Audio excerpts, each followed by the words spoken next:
हो रहा है, तो उसमें हमने आपसे बताया था कि जो प्रायद्वीपीय भारत के पठार हैं वो तीन ओर से पहाड़ियों से घिरे हुए हैं। माने इसकी तीन ओर की सीमाएं बनाती है कौन बेटा? पहाड़ियां। उत्तर की ओर नाम बोलिए। अरावली, विंध्य और सतपुड़ा। हम क्रम से ही बोल रहे हैं, यानी सर्वाधिक उत्तर की ओर अरावली है, फिर विंध्य है, फिर सतपुड़ा है। ये इसकी उत्तरी सीमा का निर्धारण कर देते हैं। पूर्वी सीमा का निर्धारण करते हैं कौन बेटा? पूर्वी घाट की पहाड़ियां। वो ट्रायंगुलर फॉर्मेट में बन जाता है। और पश्चिम की ओर कौन बेटा? पश्चिमी घाट की पहाड़ियां। तो मैंने कहा था ना कि कुछ इस तरह से घेराबंदी है। अरावली है, फिर विंध्य है, और फिर सतपुड़ा है। इधर पश्चिमी घाट की पहाड़ियां और इधर पूर्वी घाट की पहाड़ियां। तो ये बीच का जो इलाका दिख रहा है यही हमारा क्या है बेटा? पठार है। इसको हम लोग बोलते हैं प्रायद्वीपीय भारत के पठार। यहाँ चट्टाने कुछ मिली हैं, तो उनका क्रम मैंने आपको बताया था। बैठ के बताऊं चट्टानों का क्रम? थोड़ा बता दो बेटा। अरे कुछ नाम लिखा है तो चार पांच।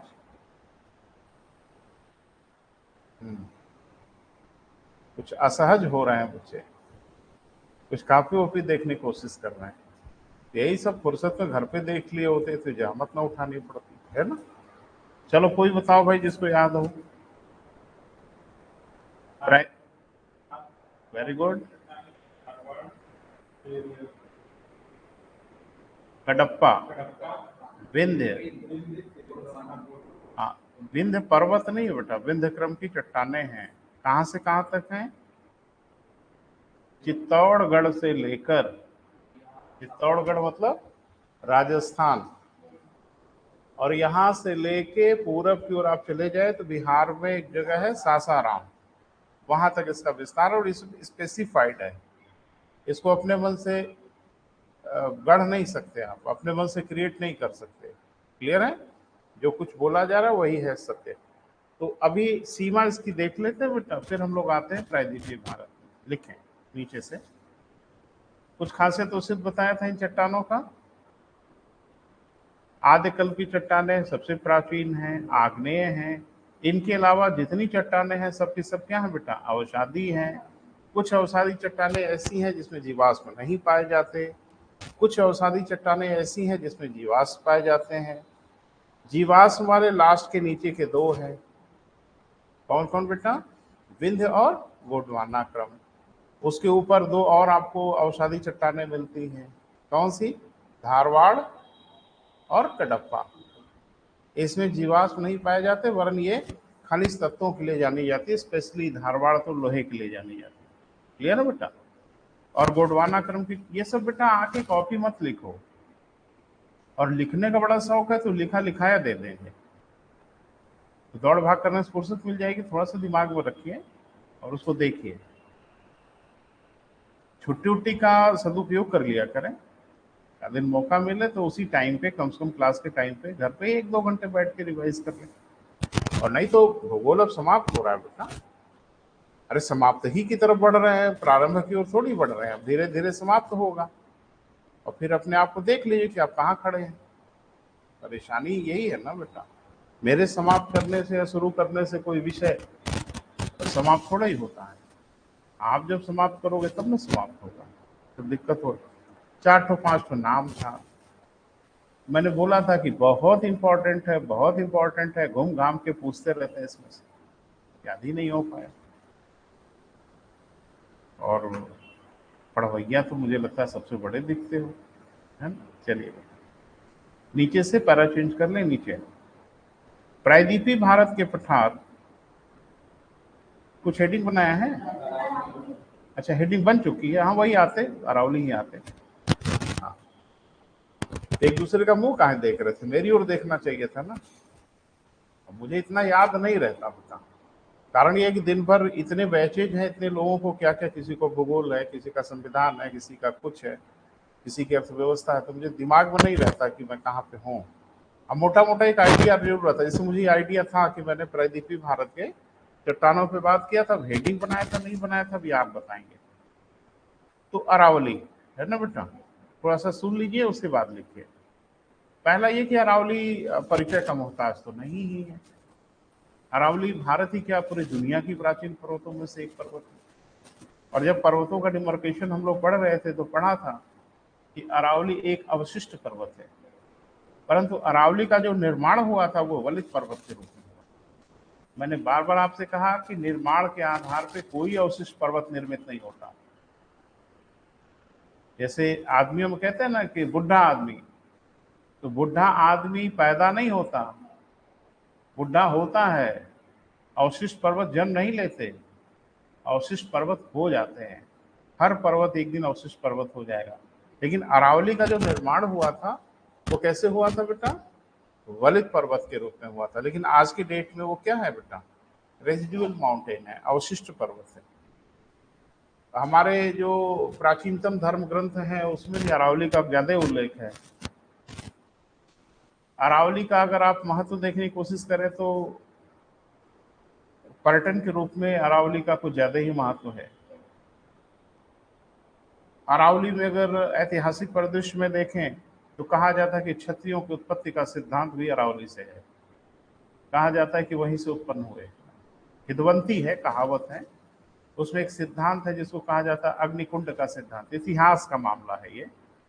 तो कहा जाता है कि अग्नि से उत्पन्न हुए, वो माउंट आबू से ही उत्पन्न हुए। यानी ऐतिहासिक जो चीजें हैं। दिलवाड़ा जैन टेम्पल बहुत प्रतिष्ठित मंदिर है जैनियों का, वही है माउंट आबू में। इसके अलावा एक वहां पे प्रशिक्षण केंद्र है बेटा, सरदार वल्लभ भाई पटेल पुलिस एकेडमी। मेरा सौभाग्य रहा है वहां जाने का। तो सरदार वल्लभ भाई पटेल पुलिस एकेडमी जो है वो पहले आईपीएस की ट्रेनिंग सेंटर था, तो उसे शिफ्ट कर दिया गया हैदराबाद। यानी पुलिस एकेडमी जो है वो चली गई कहाँ बेटा? हैदराबाद में।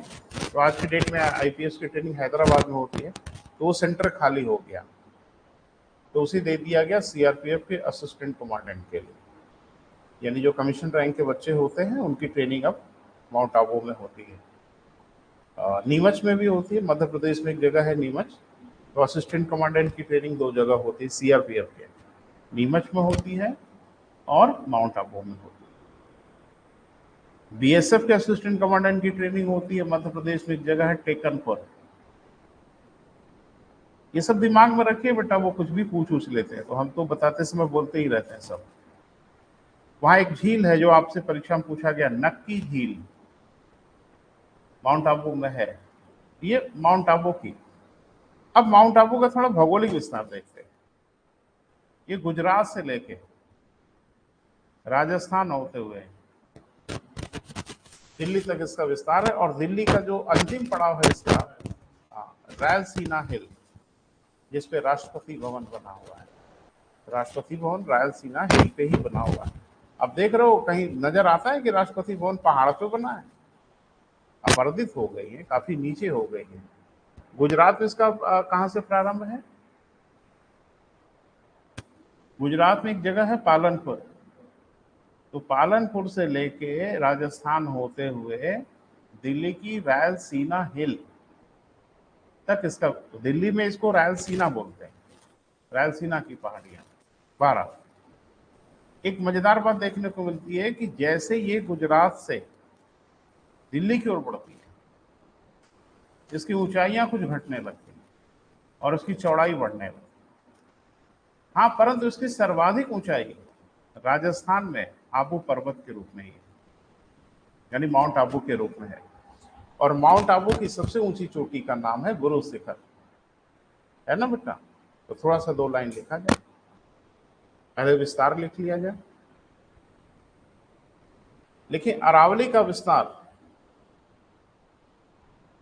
गुजरात के पालनपुर, गुजरात के क्या बेटा? पालनपुर से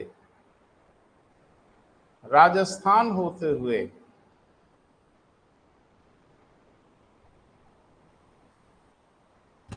राजस्थान होते हुए दिल्ली में रायलसीना हिल के रूप में है।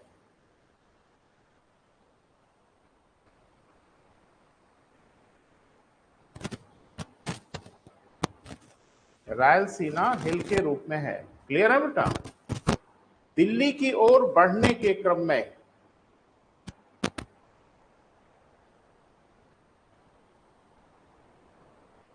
इसकी ऊंचाई घटती जाती है तथा चौड़ाई बढ़ती जाती है।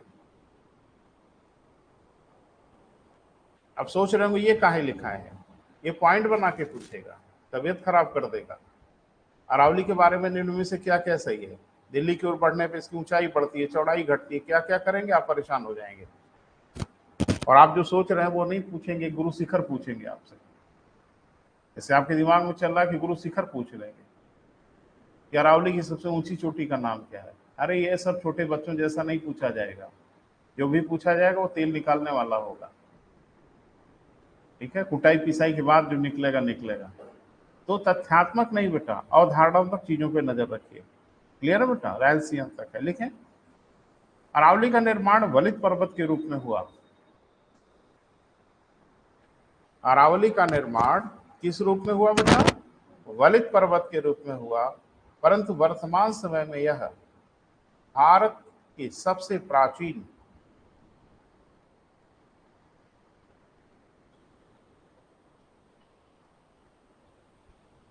अवशिष्ट पर्वत के रूप में विद्यमान है।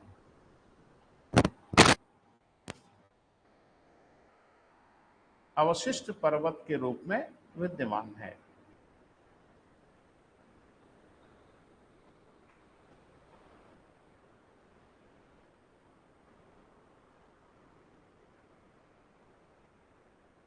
अच्छा, रुको थोड़ा सा बेटा, समझने की कोशिश करो।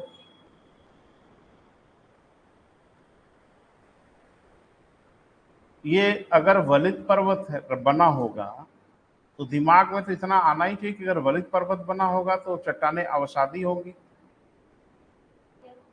अरे भाई, अवसादी चट्टानों से ही वलित पर्वत का निर्माण होता है। क्लियर है? और अति प्राचीन होने के कारण रूपांतरण जरूर हुआ होगा, मेटामॉर्फिज्म जरूर हुआ होगा। और अगर ऐसा हुआ होगा तो रूपांतरित चट्टानें वहां से जरूर मिलती है। अच्छा, मार्बल सबसे अधिक कहां से निकाला जाता है? राजस्थान से। और मार्बल क्या है? रूपांतरित चट्टान है। मकराना नाम सुना है? हाँ, वो अपने सफेद संगमरमर के लिए विख्यात है। और मैंने कहीं विद्यार्थी जीवन में कहीं पढ़ा था कि ताजमहल का जो निर्माण हुआ वो मकराना के संगमरमर से हुआ। कुछ उसके टेक्सचर में कुछ अंतर आता है, उसकी क्वालिटी में डिफरेंस आता है।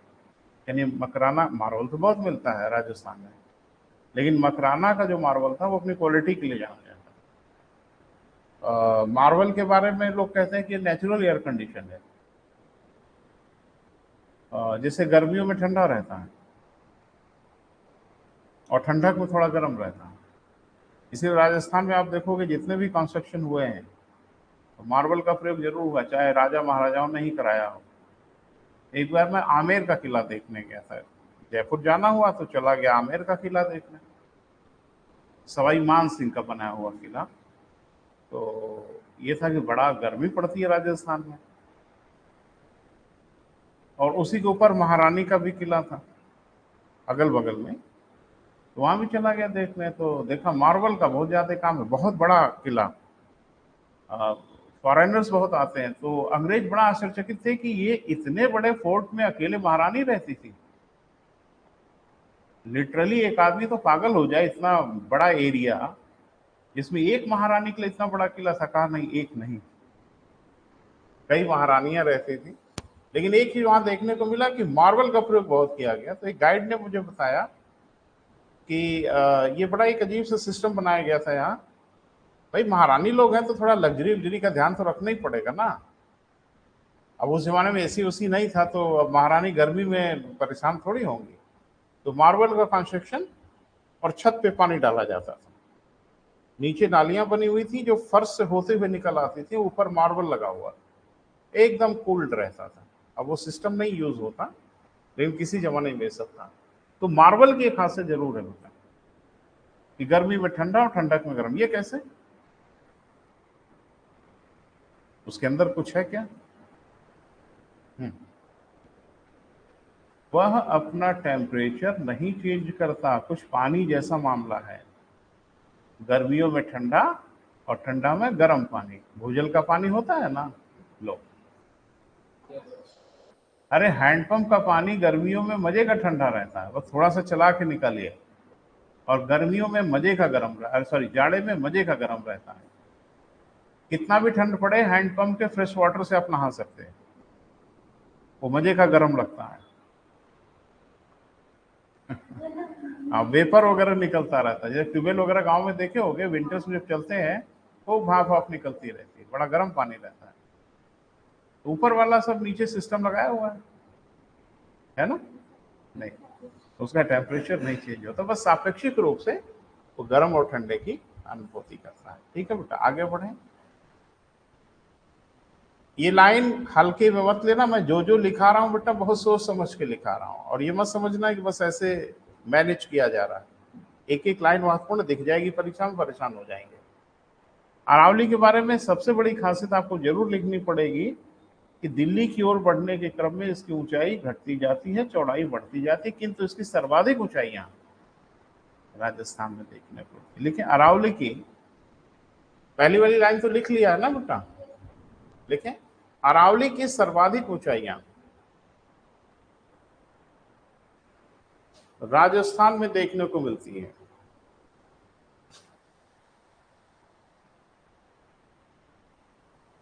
मुख्य रूप से आबू पर्वत, यानी इंग्लिश में इसको माउंट आबू कहते हैं। आबू पर्वत इसका सबसे ऊंचा भाग है। आबू पर्वत इसका क्या बेटा? सबसे ऊंचा भाग है।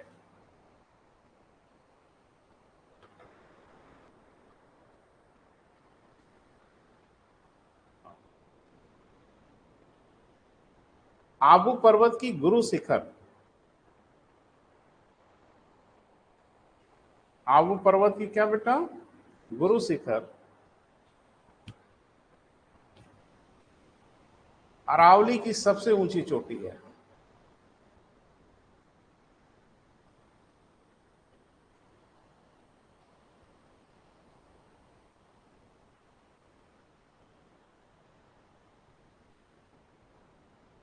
ठीक है बेटा। अति प्राचीन अवसादी चट्टानों से निर्मित होने के कारण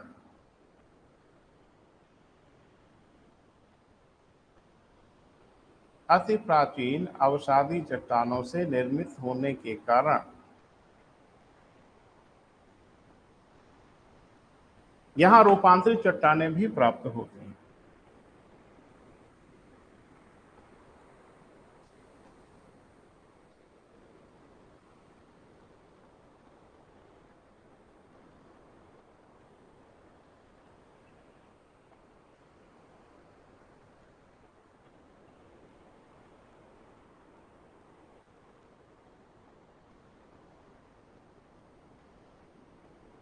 ठीक है बेटा, अगली हेडिंग बना लीजिए, विंध्य पर्वत।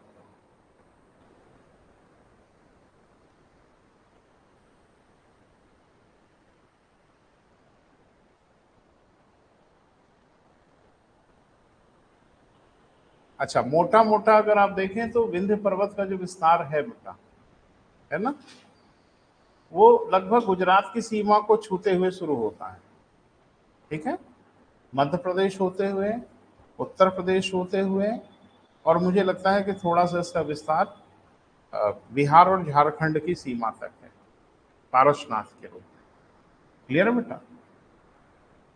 तो थोड़ा सा इस पर लिखा जाए बेटा, लिखें, विंध्य पर्वत का विस्तार, विंध्य पर्वत का विस्तार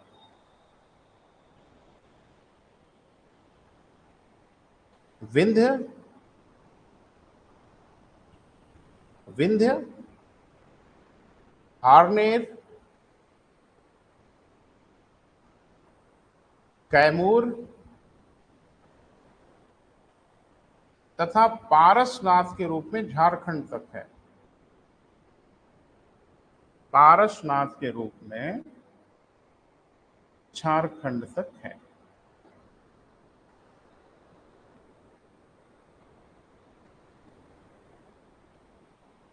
अब थोड़ा सा बेटा इसका स्पेसिफिक लोकेशन जरा देखा जाए, है ना। विंध्याचल गए हैं कभी?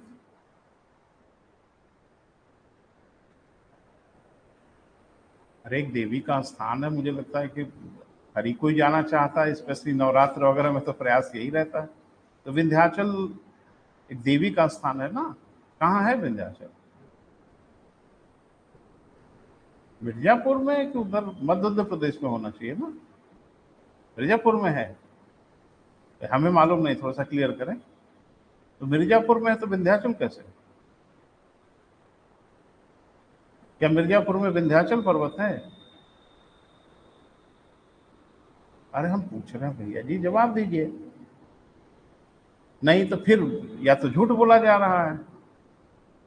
विंध्याचल देवी का स्थान है तो बिल्कुल मिर्जापुर है, मैं रहा हूं, तो मुझे नहीं बताना है कि मध्य प्रदेश में जाना है कि कहाँ जाना है। रोज ही एक बार दर्शन हो जाता था।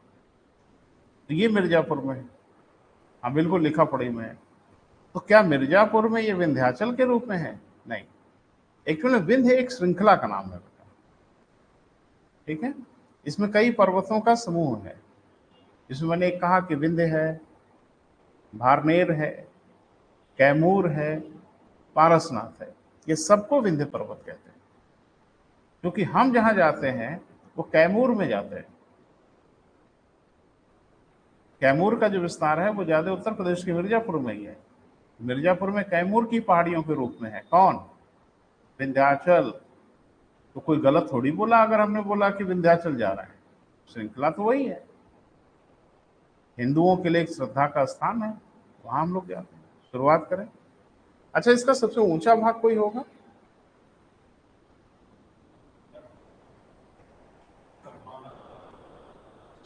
शिखर श्रेणी नहीं होता बेटा, अंड बंड मत बोला करें। किसका हिस्सा है? अब ये जो नाम गिनाया है इसमें किसी का होगा? मत रटिए बेटा, मत रटिए, कुछ नहीं हासिल होगा, बता रहे हैं ना। सद्भावना श्रेणी नहीं है, सद्भावना शिखर है, चोटी है। तो अगर ये है तो या तो भरनेर का होगा, या तो कैमूर में होगा, या तो पारसनाथ में होगा, कहीं तो होगा। कैमूर का सबसे ऊंचा भाग है। कौन सा बेटा? सद्भावना शिखर, सद्भावना श्रेणी नहीं। श्रेणी माने श्रृंखला होता है, चोटी श्रृंखलाएं नहीं होती। शुरुआत करें। ये लिख लिया, इसका विस्तार कैसे कैसे है, थोड़ा सा डिटेल में चलते हैं। हाँ, विंध्य तथा भरनेर का विस्तार गुजरात व मध्य प्रदेश में है।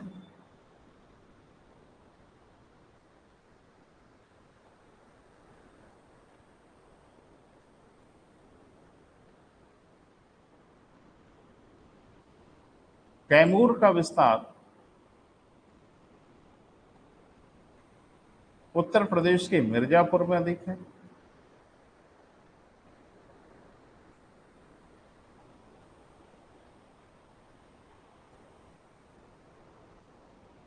पारसनाथ का विस्तार झारखंड तक।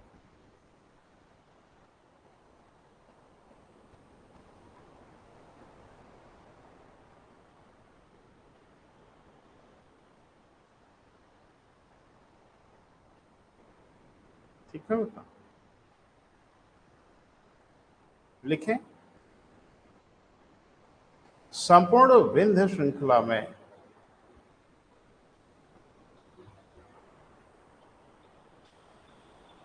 लाल बलुआ पत्थर, लाल बलुआ पत्थर मतलब रेड सैंडस्टोन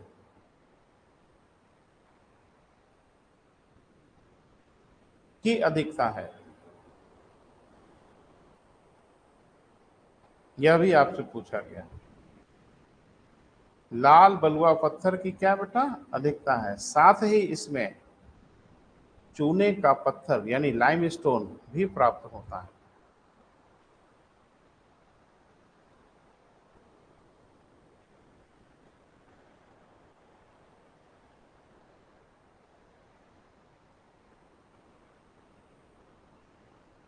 ठीक है बेटा, पैरा चेंज करिए, थोड़ा काम की चीज लिखा जाए। लेकिन विंध्य पर्वत को उत्तर तथा दक्षिण के मध्य का विभाजक माना जाता है। विंध्य पर्वत को उत्तर से दक्षिण के मध्य का क्या बेटा, विभाजक माना जाता है।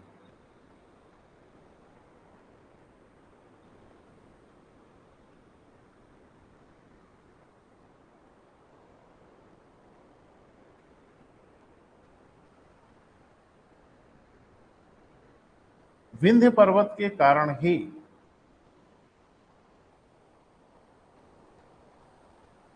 प्रायद्वीपीय भारत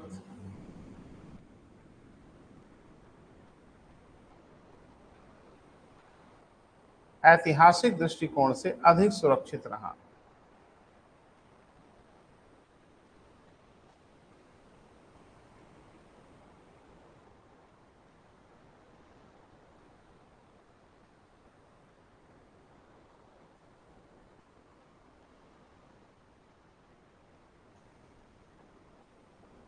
अब थोड़ा सा रुकिए बेटा, सुनिए फिर लिखिएगा। जैसे आपने कभी नोटिस किया होगा कि इतिहास पढ़ते समय इतिहास और भूगोल का बड़ा करीबी रिश्ता है ना बेटा। दोनों को बाइफरकेट करके नहीं समझा जा सकता, दोनों को एक साथ ही समझना होगा। ज्यादातर जो विदेशी आक्रमण हुए, फॉरेन इन्वेजन हुआ, वो कहाँ हुआ बेटा, उत्तर भारत में। कोई विदेशी आक्रमण आपने इतिहास में कभी पढ़ा है कि दक्षिण भारत में हुआ हो?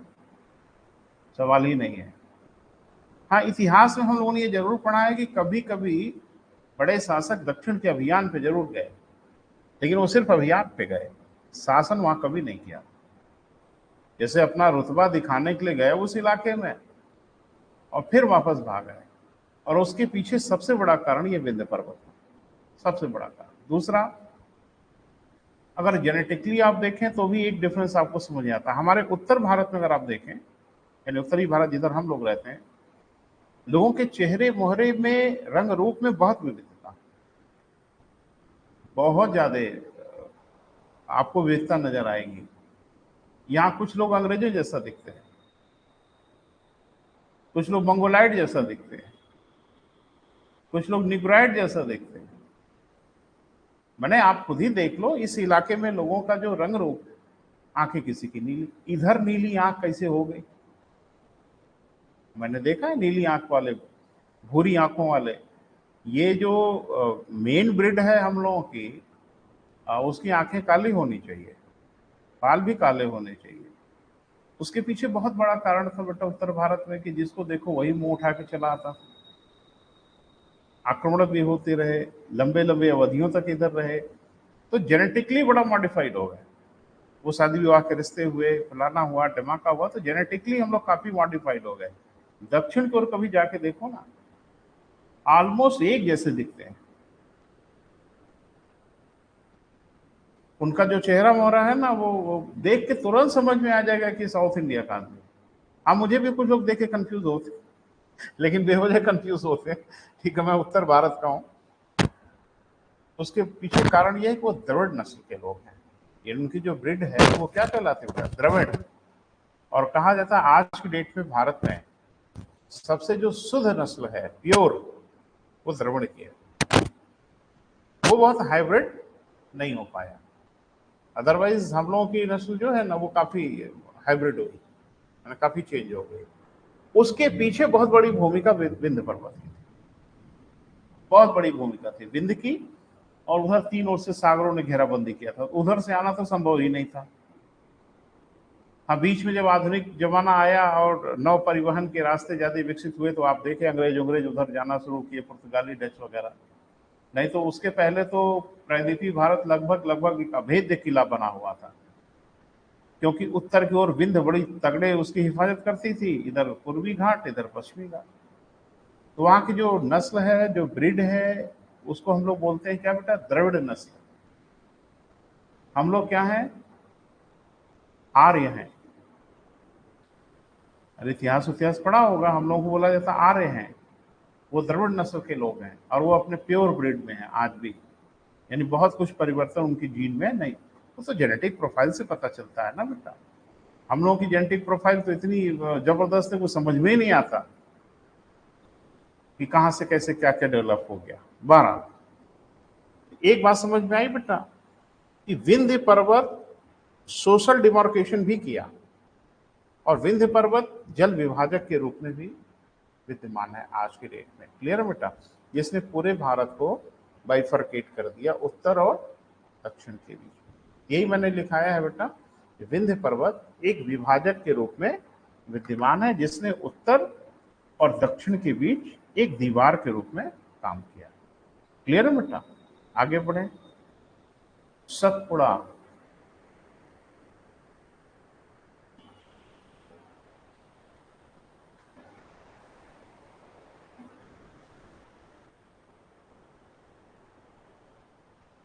लिखिए विंध्य के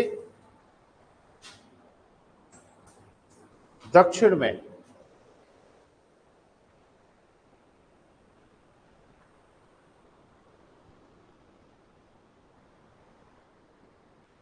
एक रिफ्ट घाटी के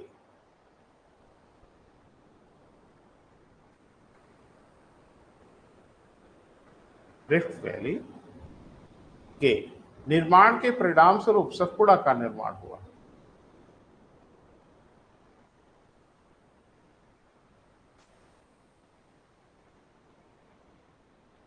सतपुड़ा का क्या हुआ बेटा, निर्माण हुआ।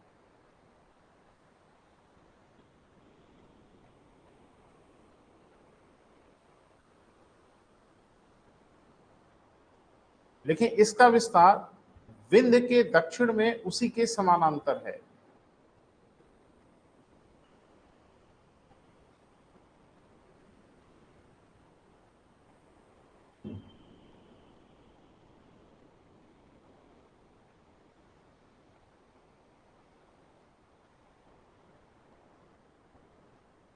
पश्चिम से पूर्व की ओर इसका विस्तार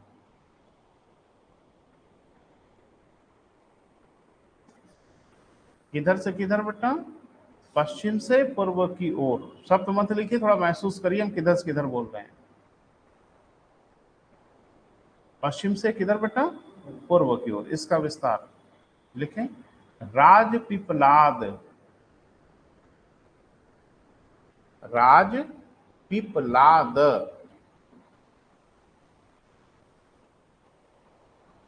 अब बढ़ रहे हैं बेटा पश्चिम से किधर, पूर्व की ओर। तो राजपीपलाद, महादेव, मैकाल, राजमहल। राजमहल माने महल नहीं है, पहाड़ी है। राजमहल की पहाड़ी या राजमहल लिख सकते हैं। वहीं कुछ विद्वानों का मानना है कि इसका पूर्वी विस्तार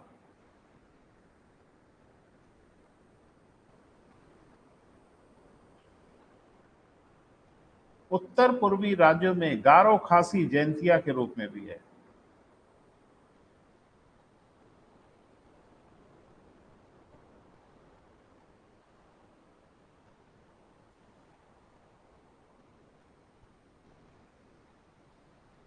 गारो खासी जैंतिया के रूप में है।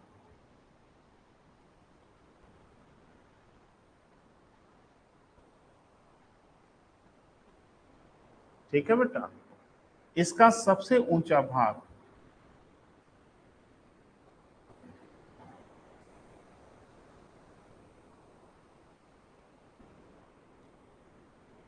महादेव पर्वत का, महादेव का नाम सुन के मुस्कुरा रहे हो का है बेटा, ज्यादा गहन अध्ययन है क्या? चले, महादेव पर्वत का कौन सा बेटा, धूपगढ़ है।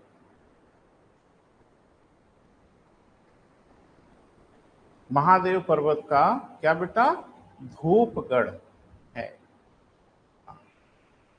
मैकाल की सबसे ऊंची, ये सबसे ऊंचा तो नहीं है लेकिन मैकाल की भी कोई सबसे ऊंची चोटी होगी। मैकाल की सबसे ऊंची चोटी अमरकंटक है।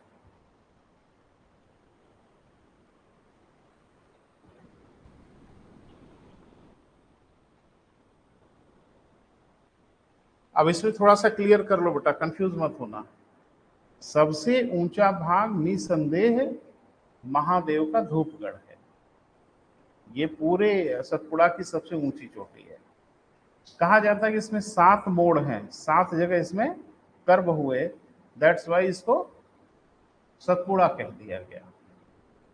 सतपुरा, सतपुड़ा कह दिया गया। तो महादेव के बाद पूरब की ओर विस्तार है किसका बेटा? मैकाल पर्वत का। हम स्केच देंगे बेटा, पूरे पर्वतों का स्केच है मेरे पास। तो अभी जैसे उत्तर भारत की ओर आएंगे, हिमालय आएंगे, थोड़ा कॉम्प्लिकेटेड है। तो हिमालय जब आएंगे तो ऐसे नहीं काम चलेगा बिना स्केच के, तो हम आपको स्केच देंगे। 12। तो मैकाल की ऊंची चोटी है बेटा अमरकंटक, लेकिन ये धूपगढ़ से ऊंची नहीं है। हाँ, मैकाल की ऊंची चोटी सबसे जरूर है अमरकंटक। और अमरकंटक इसलिए ख्याति लब्ध है कि यहां से 2 नदियों का उद्गम है। यहां से 2 नदियां निकलती हैं, एक नर्मदा और एक सोन। ताप्ती कहां से निकाल दिए? वहां से। नर्मदा और ताप्ती मध्य प्रदेश के बैतूल जिले से निकलती है। हाईली कंफ्यूज है बेटा, है ना। 12। नर्मदा, ये अमरकंटक से कौन सी, ये पीसेस में पूछा गया भैया, पलट के देख लिया 3-4 साल पहले कि अमरकंटक से किन 2 नदियों को उद्गम है। बस अंतर यह है कि नर्मदा पश्चिम की ओर चल पड़ती है और सोन पूरब की ओर चल सकती है। नर्मदा अरब सागर में आके मिल जाती है, सोन गंगा की सहायक नदी बन जाती है। क्लियर है बेटा? लिखिए, अमरकंटक से 2 नदियों का उद्गम है।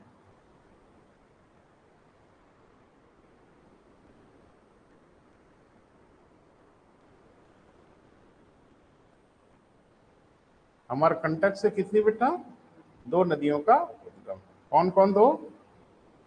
नर्मदा और सोन।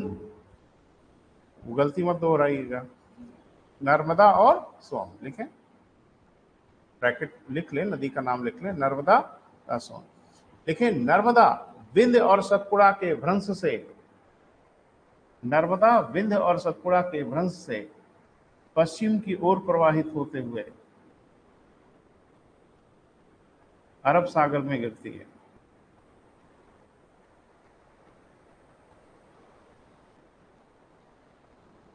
जबकि सोन नदी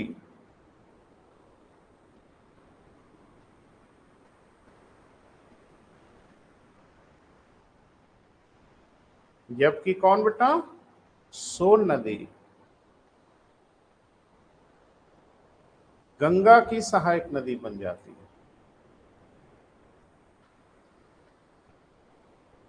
तथा यह पूर्व की ओर प्रवाहित होने लगती है।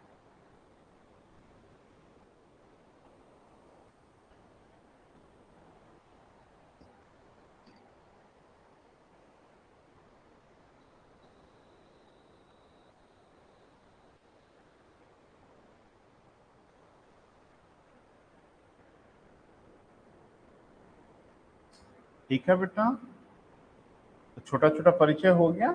पढ़ने का मन होगा तो किताब से और जोड़िए। ये अंतहीन प्रक्रिया है। मैं प्रारंभ हूं, मैं अंत थोड़ा ही हूं, अंत आप होंगे।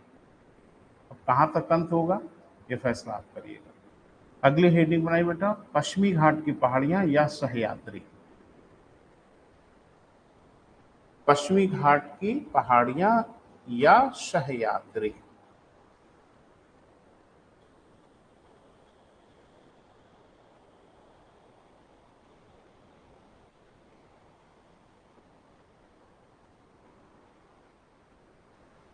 देखिए, भारत के पश्चिमी घाट पर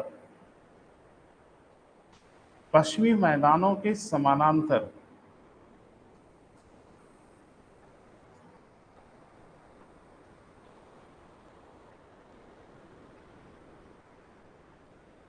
समानांतर लगभग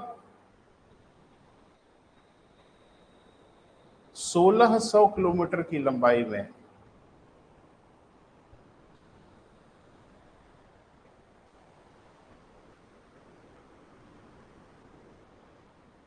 इसका विस्तार गुजरात से लेके केरल तक है।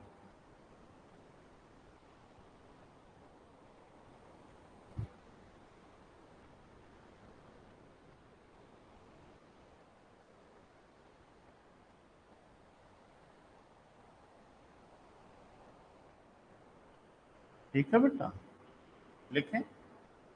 इसे हम 3 भागों में विभाजित कर सकते हैं। इसे सह्याद्री को कितने भागों में बेटा? 3 भागों में विभाजित कर सकते हैं।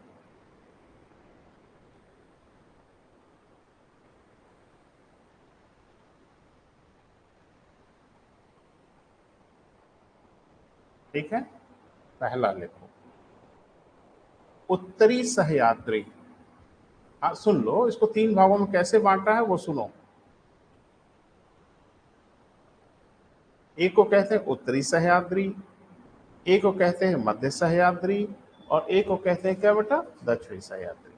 उत्तरी सह्याद्री मतलब समझ में आ ही रहा है, उत्तर की ओर होगा, मध्य सह्याद्री बीच में होगा, और दक्षिणी सह्याद्री नीचे होगा। लेकिन कहां से कहां तक होगा, इसका सीमा चिन्ह निर्धारित है। क्लियर है बेटा? मैंने वहां पत्थर उत्थर गाड़ के हम लोगों ने बता दिया है। नहीं नहीं, प्राकृतिक चीजों के सीमा चिन्ह का निर्धारण प्राकृतिक ही होना चाहिए, नेचुरल ही होना चाहिए, मानव निर्मित नहीं होना चाहिए। उत्तरी सह्याद्री अगर हम लोगों ने बांटा है, ये प्राकृतिक सीमा चिन्ह होगा। तो गुजरात से लेके ताप्ती नदी तक, यानी गुजरात से लेके ताप्ती नदी तक के भाग को हम लोग कहते हैं उत्तरी सह्याद्री। क्लियर? रुको रुको, लिखो मत बेटा, सुनो, भूल भाल जाओगे, बता रहे ना। मध्य सह्याद्री जो है बेटा, वो ताप्ती नदी से लेके मालप्रभा तक है। नाम सुना? क्या है?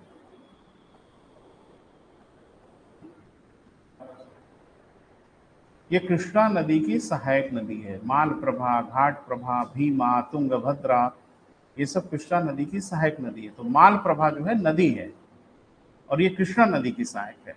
तो यहां से लेके, कहां से बेटा? ताप्ती के दक्षिण से लेके और मालप्रभा तक, या अगर मोटा मोटा कहना चाहो तो सतपुड़ा से लेके मालप्रभा तक जो विस्तार है मध्य सह्याद्री का।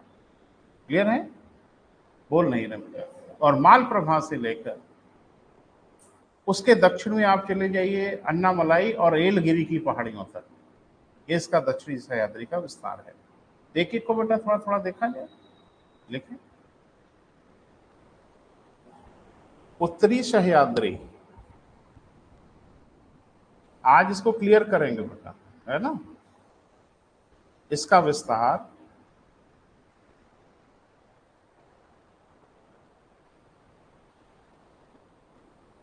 उत्तर में गुजरात से लेकर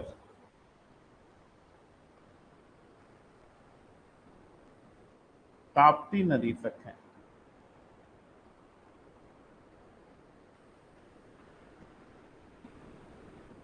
लंबाई लगभग 650 किलोमीटर।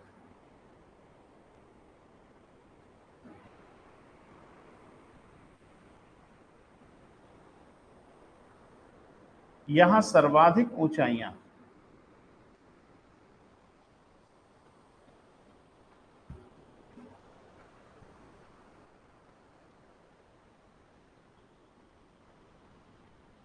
कुछ बोलेंगे नाम हमें काटो, एकदम अननोन एरिया लग रहा है, क्यों बेटा? यहाँ कुछ बोलना वोलना खतरनाक हो सकता है। नहीं नहीं, सब ठीक हो जाएगा। एक तो है बेटा सालेहर, कालसूबारी, कालसूबाई, सालेहर, कालसूबाई और महाबलेश्वर। मुझे लगता है महाबलेश्वर तो परिचय का मोहताज नहीं है। ये इसकी सर्वाधिक ऊंचाइयां है, माने इस इलाके में 3 सबसे ऊंचा भाग है। कौन कौन सा बेटा? सालेहर, कालसूबाई और महाबलेश्वर। इसमें सबसे ऊंचा भाग जो है वो कौन सा बेटा? नहीं, महाबलेश्वर नहीं है, कालसूबाई है। माने इसमें सबसे ऊंचाई जो है वो किसकी है बेटा? कालसूबाई। लिख ले। इसमें 3 ऊंचाइयां स्पष्ट दिखाई देती हैं।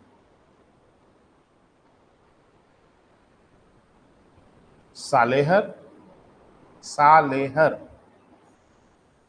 कालसुबाई,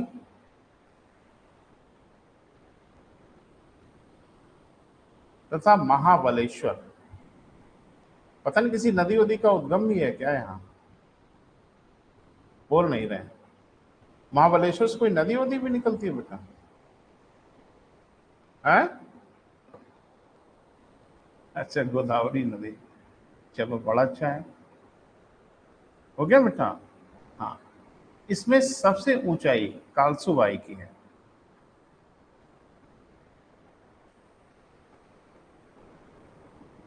क्लियर है बेटा?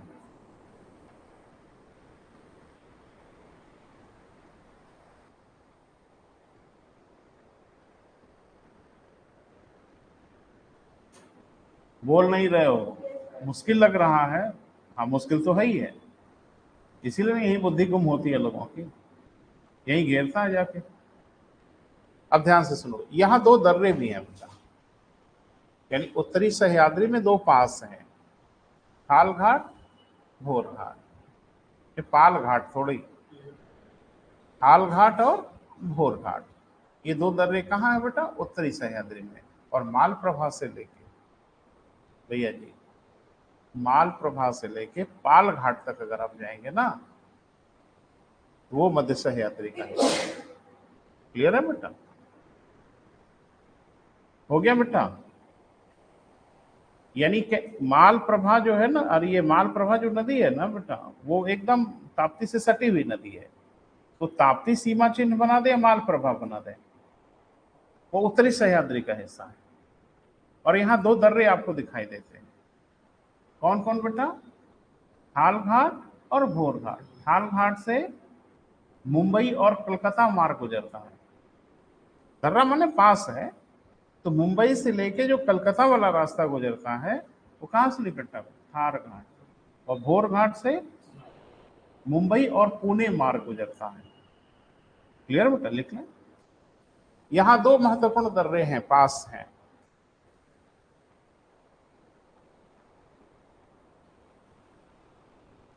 कौन कौन बेटा? थाल घाट और भोर घाट।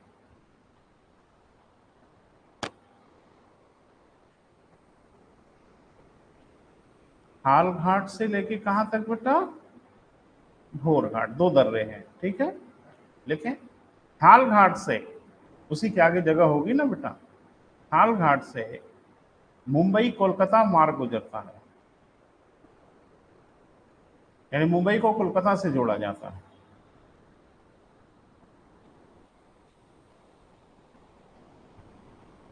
भोर घाट से मुंबई पुणे मार्ग गुजरता है।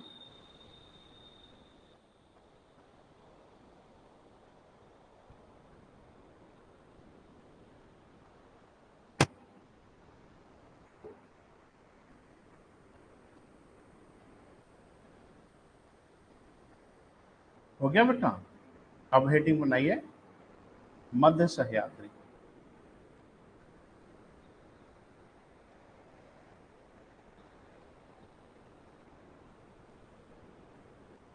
विस्तार, ये भी लगभग 650 किलोमीटर का विस्तार है।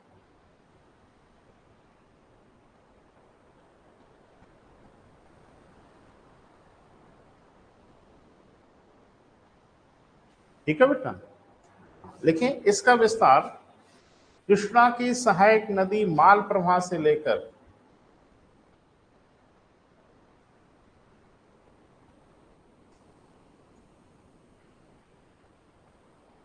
पाल घाट तक माना जाता है।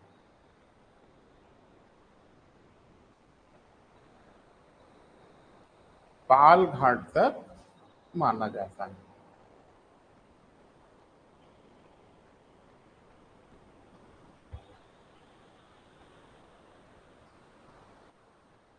तो सबसे बड़ा इलाका किसका आता होगा? कर्नाटक का। सीधी सी बात लिख रही है। क्लियर है बेटा? थोड़ा सा सुनिए, उसके बाद लिखिए। यहाँ की जो ऊंची चोटी, बहुत देखो, ऊंचाइयां यहाँ बहुत अधिक नहीं है, लेकिन फिर भी कोई ना कोई ऊंचा भाग जरूर होगा। क्लियर है बेटा? देखें, इसकी ऊंचाइयां पुष्पगिरी,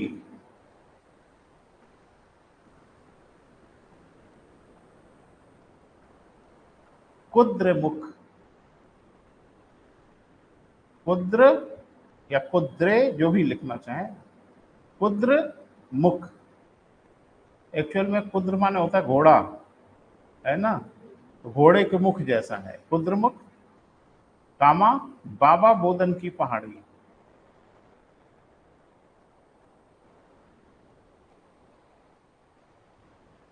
बाबा बोदन, बकरी वाला बाबा बोदन की पहाड़ी। क्लियर है बेटा? ये सब लोहे वहे वाला इलाका है बेटा। क्लियर है? हाँ, लिखें। पाल घाट कर्नाटक तथा तमिलनाडु को जोड़ने वाला मार्ग गुजरता है।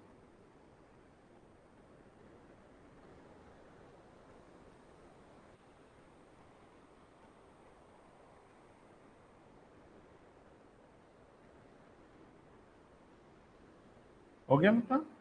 अब लिखे दक्षिणी सह्याद्री।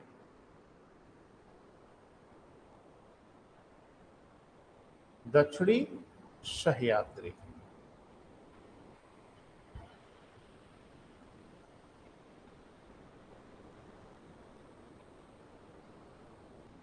लिखें। इसका विस्तार लगभग 290 किलोमीटर। इसका विस्तार कितना बेटा? लगभग 290 किलोमीटर है, जो पाल घाट से लेकर सुदूर दक्षिण में एल मलाई के रूप में है।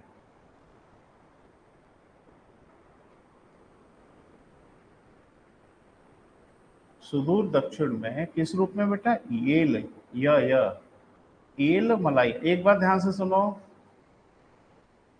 दक्षिण में किसी के साथ मलाई अगर बोला जाए तो उसके मायने पर पहाड़ होता है, पहाड़ियां होती है ना। माने मलाई मतलब हम लोग क्या मलाई माने कुछ अलग ही अर्थ हो जाता है। उधर अगर मलाई बोला जाए, अन्ना मलाई, एल मलाई, ये सब ढेर सारे वहां, नल्ला मलाई, ये सब क्या है बेटा? पहाड़ियां हैं। क्लियर है बेटा? थोड़ा लिखें। लिखें, दक्षिण से सॉरी उत्तर से दक्षिण की ओर, उत्तर से दक्षिण की ओर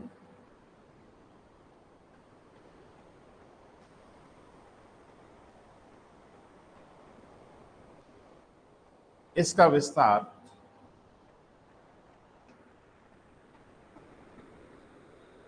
क्रमशः, किसका विस्तार? जोर से बोलिए।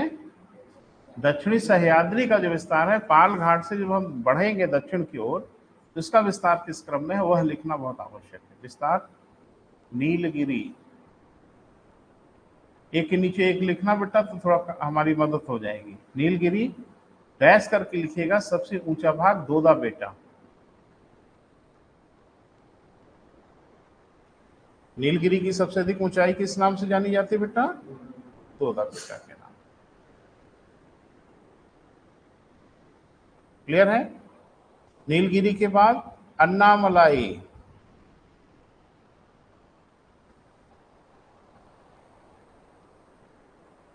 नीलगिरी के बाद क्या है बेटा? अन्ना मलाई। ऊंची चोटी अनाई मुदी, अनाई मुदी, और ये सह्याद्री की सबसे अधिक ऊंचाई। अनाई मुदी जो है ना बेटा, पूरी सह्याद्री का सबसे ऊंचा भाग है। ठीक है, वो भी लिख लो।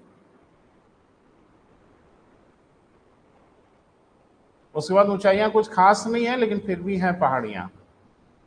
तो उसके बाद क्या होगा बेटा? कार्डमम हिल। इसके बाद कौन सा बेटा? कार्डमम हिल।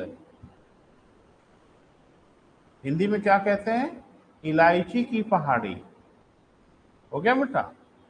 इसके दक्षिण में एल मलाई। इस केरल का सुदूर दक्षिणी भाग बना देता हूं।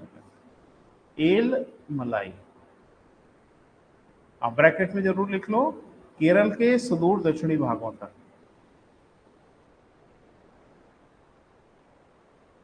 अब टास्क क्या है आपका बेटा, वो जरा सुने। टास्क ये है कि इन सारी पहाड़ियों को अपनी आंख से मैप में देखना है। क्लियर है बेटा? जो जो चीजें बोली गई हैं उनको स्पॉट करना है, उनको दिखाना है। जब हम उत्तर भारत की ओर बढ़ेंगे बेटा, उत्तर भारत की पहाड़ियां भी है ना, पहले पठार उठार निपटा लें दक्षिण का, तो फिर उत्तर भारत की पहाड़ियों पे आएंगे तो हम आपको एक स्केच देंगे, और जिसमें शायद ही कोई पहाड़ी बचे।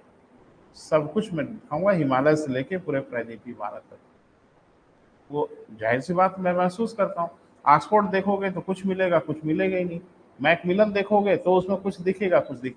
मैप आपके पीसीएस परीक्षा के लिए थोड़ा ही बनाया गया है।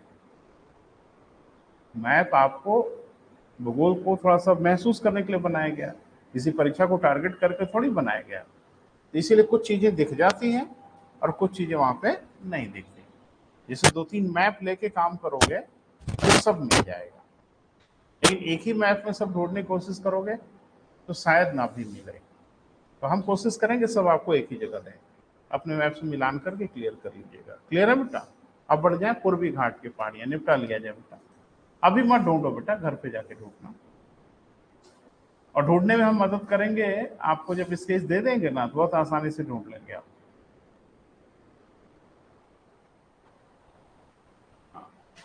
लिखें, टूटे फूटे क्रम में, ऊंचाइयां बहुत कम है बेटा, ये ध्यान रखना। टूटे फूटे क्रम में प्रायद्वीपीय भारत के, टूटे फूटे क्रम में प्रायद्वीपीय भारत के पूर्वी तटों पर इसका विस्तार है।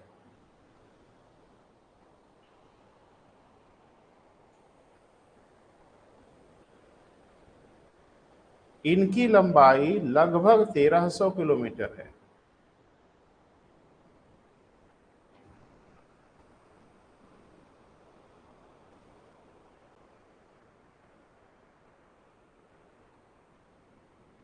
ठीक है बेटा? मैंने कहने के लिए पहाड़ियां हैं बेटा, कहीं स्पष्ट दिखती ही नहीं, एकदम टूटा फूटा सा कहीं कहीं। लेकिन एक लगता है कि जैसे आप देखते हो ना, कोई बाउंड्री एकदम ढैट हो गई हो, तो फिर भी मोटा मोटा एक अनुमान लगता है कि हाँ हाँ ये बाउंड्री ऐसे आई हुई है। तो ये उड़ीसा से लेके बेटा तमिलनाडु तक टूटे फूटे क्रम में इसका विस्तार है। तो हम कोशिश कर रहे हैं कि थोड़ा सा कुछ का परिचय आपका हो। लिखें, सर्वाधिक उत्तर की ओर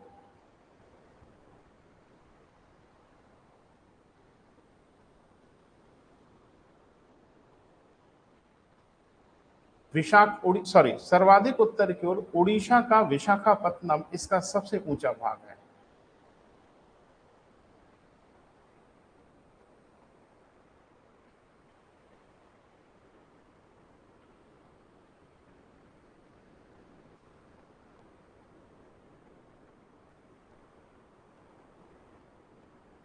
अरोया कोंडा, अरोया कोंडा इसका सबसे ऊंचा भाग है, यानी विशाखापत्तनम का अरोया कोंडा इसका सबसे ऊंचा भाग। इसके उपरांत महेंद्रगिरी।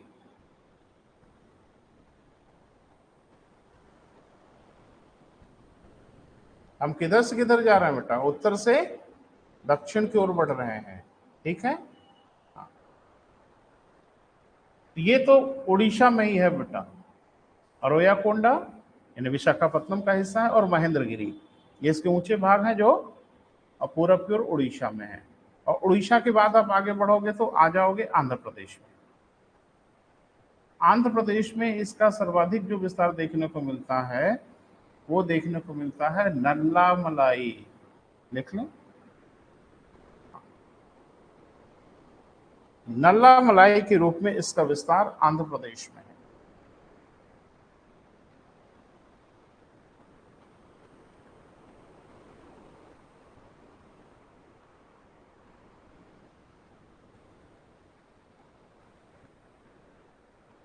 ठीक है बेटा?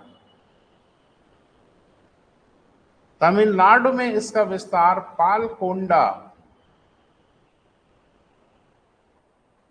तमिलनाडु में इसका विस्तार किस रूप में बेटा? पालकोंडा श्रृंखला के रूप में है, जिसमें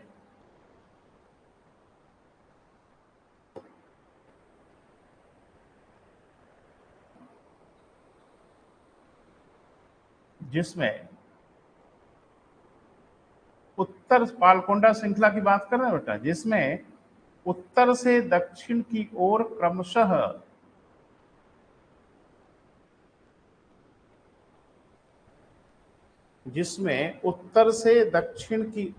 क्रमशः नाम लिखिएगा बेटा आराम आराम से। जावदी, जावदी की पहाड़ी कहा जाता, जावदी, सेवराय, पंचमलाई,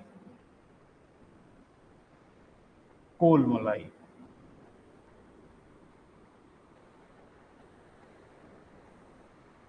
ठीक है बेटा, इन्हीं को इकट्ठे हम लोग क्या बोलते हैं? पालकोंडा श्रृंखला। क्लियर है? हाँ, लिखें, पूर्वी घाट की पहाड़ियों का सुदूर दक्षिणी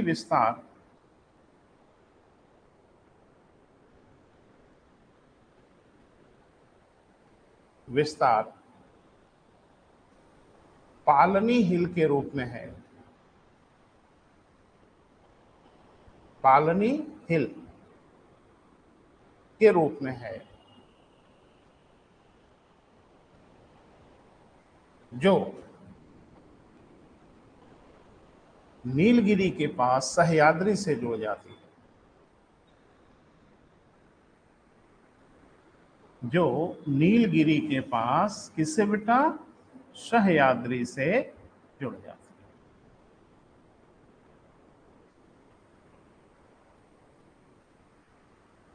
ठीक है, तो सह्याद्री से कहां से जुड़ा होता है बेटा? नीलगिरी के पास होता है, पूर्वी घाट जोड़ती है, किस रूप में? पालनी हिल है, एकदम नीचे बेटा। यहां पे अगर देखोगे तो इसी जगह पे है बेटा पालनी हिल, जो सह्याद्री से आके कनेक्ट हो जाती है। देखो इधर कहाँ पहाड़ दिख रहा है, खाली है ना। ये चला आता है यहां तक, और ये देख रहे हो यहाँ भी कहीं कहीं बीच बीच में कुछ ब्राउन कलर हमको दिख रहा है, एकदम टूटे फूटे क्रम में, लेकिन हाँ लग रहा है कि हाँ कुछ है। और पालकोंडा का विस्तार यहाँ है बेटा, जावदी भी है, सेवराया है, पंचमलाई है, कोलमलाई है, फिर ये ऐसे घूमती है और पालनी के रूप में जाके जुड़ जाती है किससे बेटा? नीलगिरी के साथ। क्लियर है? अब हेडिंग बना लो बेटा, बात करेंगे बाद में। पठार, अभी क्या पढ़ रहे थे? प्रायद्वीपीय भारत में पठार की सीमाएं कौन कौन बना रहे थे, उन सीमा चिन्हों को ध्यान में रख रहे थे। तो आज बेटा यहीं तक, कल बात करेंगे।